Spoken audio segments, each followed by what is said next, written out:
অনুবাদ আসে এটি নিয়ে একটু কথা বলবো।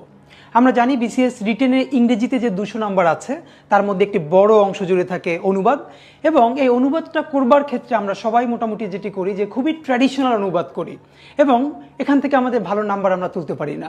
আজকে অনুবাদটা কিভাবে করতে হয় এবং এখানে কি কি ব্যাপার মনে রাখা খুব জরুরি এটি নিয়ে আমরা একটু আলাপ করতে পারি।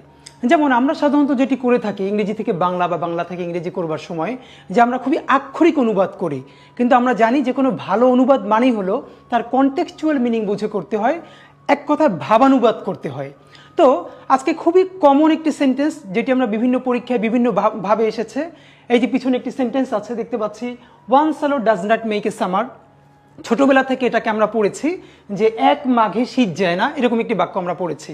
তো কিছুদিন আগে একটি পরীক্ষায় ঠিক এই বাক্যটি ইংরেজিতে এরকম এসেছে বড় একটি প্যারার মধ্যে, এবং ম্যাক্সিমাম বইগুলোতে এর অনুবাদ হিসেবে দেয়া আছে এক মাঘে শীত যায় না।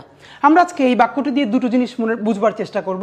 নাম্বার ওয়ান, যে কিভাবে অনুবাদ আক্ষরিক অনুবাদের বাইরে গিয়ে ভাবানুবাদ করতে হয় আমরা একটু বোঝার চেষ্টা করি। প্রথমত, এক মাঘে শীত যায় না কথাটা দিয়ে সাধারণত আমরা বাংলায় কি বুঝাই?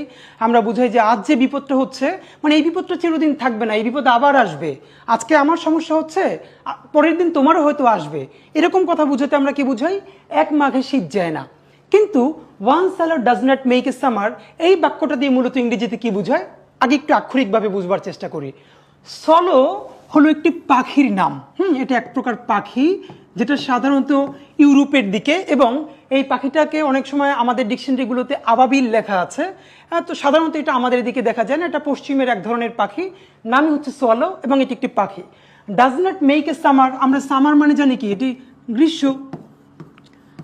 এখানে যেটা বোঝাতে চেয়েছে ওয়ান সালো does not make a summer মানে হচ্ছে একটি সলো পাখি দেখলেই এই যে গ্রীষ্মকাল এসেছে এটি বলা যায় না।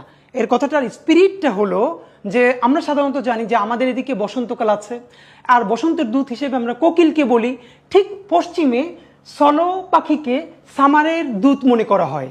এখান থেকে তারা বলে ওয়ান সালো does not make a summer মানে হলো তুমি হঠাৎ করে একটি সলো পাখি দেখলেই তুমি মনে করো না গ্রীষ্মকাল চলে এসেছে। যেমন আমাদের এদিকে আমরা যদি বর্ষাকালেও একটা কোকিল দেখি, এর মানে মনে করবো না যে এখন বসন্ত চলে এসেছে।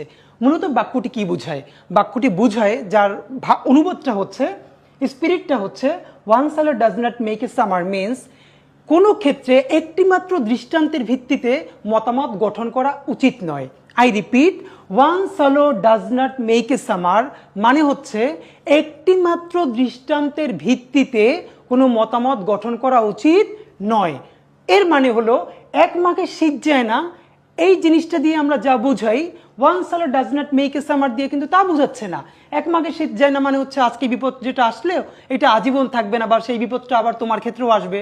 কিন্তু উপরের বাক্যটা দিয়ে আমরা বুঝাই একটি মাত্র দৃষ্টান্তের ভিত্তিতে কি করা উচিত নয়? মতামত গঠন করা উচিত নয়। তাহলে এবার আমাদের প্রশ্ন হতে পারে যে এটা তো স্পিরিটটা বুঝলাম, এটা সুন্দর বাংলাটা কি হবে? তাহলে আমি এটা বলে দিচ্ছি। এখানে আমরা সুন্দর বাংলাটা করব, এক কোকিলে বসন্ত আসে না।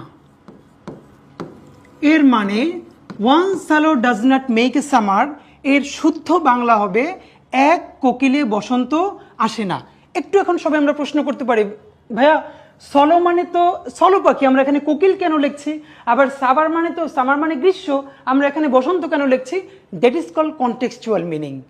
এটাকে হচ্ছে ভাবানুবাদ বা প্রাসঙ্গিক অনুবাদ বলা হয়। আমরা এখানে পশ্চিমে সলোকে বলা হয় যেই পাখি, আমাদের এখানে সেটাকে বসন্তের দূত ধরা হয় কোকিলকে। এর মানে যদি স্পিরিট ধরি তাহলে হচ্ছে ওয়ান সালো does not make a summer একটি মাত্র দৃষ্টান্তের ভিত্তিতে কোনো মতামত গঠন করা উচিত নয়। যদি সুন্দর করে এক বাক্যে বলি তাহলে হবে এক কোকিলে বসন্ত আসে না। রেফারেন্স বলে দেই, যদি কেউ এটা আমরা চেক করতে চাই তাহলে বাংলা একাডেমির ইংলিশ টু বাংলা ডিকশনারিতে এই ভুক্তিটাতে যে সুন্দর করে দেখা যাবে যে ওয়ান সালো does not make a summer এর কথাটার অর্থ হচ্ছে এক কোকিলে বসন্ত আসে।